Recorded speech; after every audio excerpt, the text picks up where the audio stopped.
স্ত্রীকে রাখিয়া ছোট্ট সন্তান ইসমাইলকে রাখিয়া ওখান থেকে যখন চলে যায়, যাওয়ার কিছুদিন পর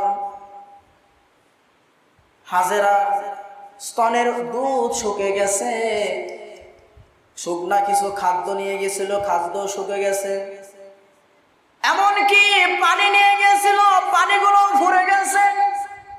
মরুভূমি এলাকা, কোথাও পানি পাওয়া যায় না। কি পরীক্ষায় ফেললেন, হাজেরা কিন্তু বেহুশ হয়ে পড়েন নাই। কি করলেন? ছোট্ট সন্তান পানির জন্য কান্দে, মা এক বেলা না খেয়ে থাকে, কিন্তু সন্তানকে কিন্তু খাবার খাওয়ায়। কথা বলে ঠিক না ঠিক? মা কি করলেন? হযরতে হাজেরা দৌড় দিয়ে উঠলেন পাহাড়ের উপরে।